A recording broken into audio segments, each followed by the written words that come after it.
Halo semuanya, selamat datang di video saya kali ini dengan saya Cikita Rahmadani yang akan menjelaskan sedikit materi bab 3 dengan judul Berpikir Komputasional dan Algoritma Pemrograman. Berpikir komputasional berakar dari prinsip-prinsip dasar ilmu komputer yang mulai dikembangkan pada pertengahan abad ke-20.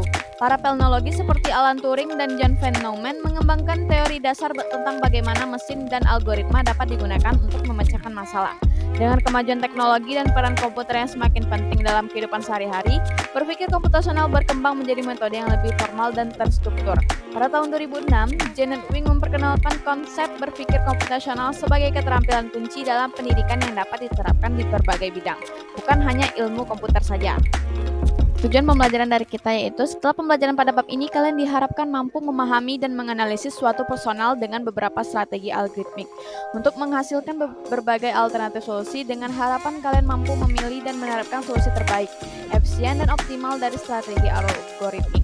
Kalian juga diharapkan mampu mengetahui dan memahami modularisasi dalam penelitian program, mengenal beberapa prosedur standar yang sederhana, mampu menulis program yang dilengkapi prosedur atau fungsi dan array. Berpikir komputasional merupakan salah satu cara atau konsep untuk mengamati masalah, mencari dan mengembangkan solusi permasalahan tersebut dengan memanfaatkan teknologi komputer. Berpikir komputasional atau computational thinking diperkenalkan pada tahun 2006 oleh Janet Wing, Profesor Computer Science di Carnegie Mellon University.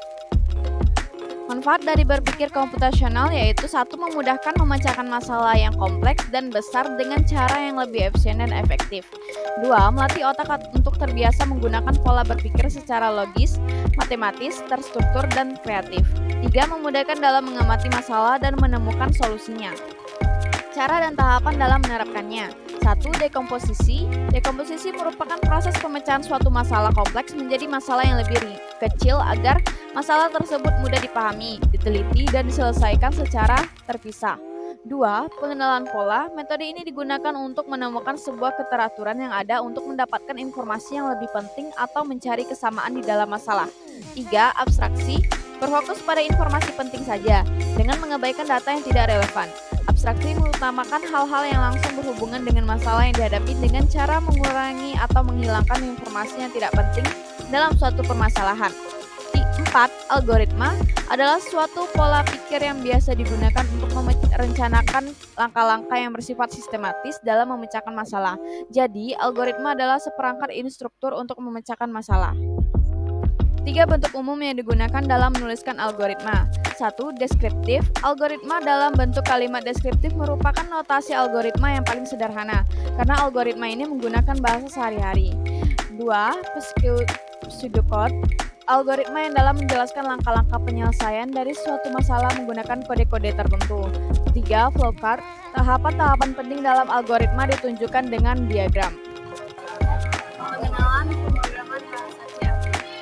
Pemrograman adalah sebuah proses untuk mengusulkan perintah baris kode agar dapat dieksekusi pada perangkat keras, komputer atau cerdas. Bahasa pemrograman C merupakan bahasa tingkat tinggi yang sangat populer. Istilah sketch digunakan untuk menyebut hasil kode arti-arti.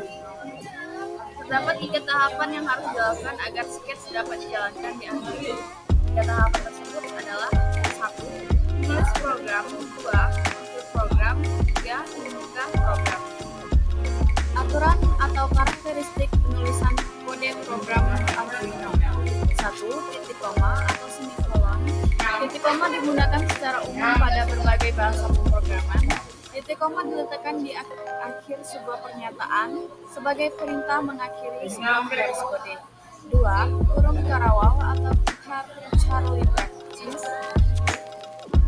Pada program ini dinamakan block statement, di mana simbol ini akan memberitakan kepada komputer bahwa perintah yang terdapat di antaranya adalah satu kesatuan. 3. Define merupakan sebuah fungsi yang memungkinkan programmer memberi nama pada sebuah nilai konstan sebelum program tersebut dikompilasi. 4. Include berfungsi untuk memasukkan library pada sketch. Fungsi library sejatinya digunakan untuk memudahkan penggunaan dalam melakukan pengodean. Variabel pada pemrograman Arduino yaitu tidak menggunakan spasi, tidak menggunakan angka nama, maksimal minimal 32 karakter dan tidak menggunakan istilah dalam bahasa Arduino seperti loop, main, setup, dan sebagainya. Operator pada program Arduino ada 4, yaitu 1. Operator matematis, 2. Operator perbandingan program Arduino, 3. Operator boolean program Arduino, dan 4. Operator bitwise program Arduino. Nilai konstan program Arduino 1 true atau false, di mana merupakan konstanta boolean yang digunakan untuk mendefinisikan sebuah nilai apakah bernilai benar atau tidak. False lebih mudah untuk didefinisikan karena akan selalu bernilai 0. Sedangkan true sering dikatakan sebagai nilai 1, yang mana hal ini benar adanya. Namun true memiliki definisi yang lebih luas. Nilai integer apapun selain 0 adalah bernilai true. Demikian halnya dengan nilai min 1, 2, dan min 100. Ini semua didefinisikan sebagai true. 2. High atau low. Ketika membaca atau menuliskan sebuah kode pada pin papan Arduino, hanya terdapat 2 kemungkinan nilai yang dapat diterima atau di-spell oleh pin, yaitu high and low.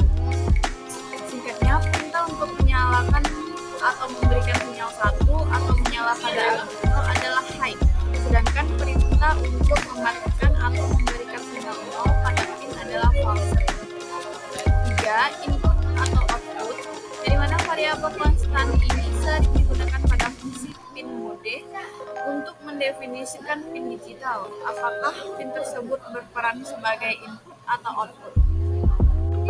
Kemudian array pada program Arduino, di mana array merupakan sebuah kumpulan data yang memiliki tipe dan jenis yang sama, kemudian ditempatkan secara berurutan dalam memori.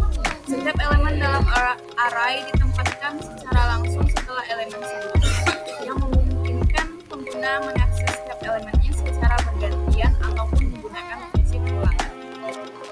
Baik, kesimpulan dari pembelajaran kita kali ini terdapat 2 poin, yaitu berpikir komputasional dan algoritma pemrograman. Definisi berpikir komputasional pendekatan sistematisnya yaitu memecahkan masalah dengan langkah-langkah yang terstruktur, dan kemudian komponen utama terhadap berpikir komputasional ada dekomposisi, pengenalan pola, abstraksi, dan desain algoritma. Sedangkan algoritma pemrograman definisinya serangkaian langkah untuk menyelesaikan tugas.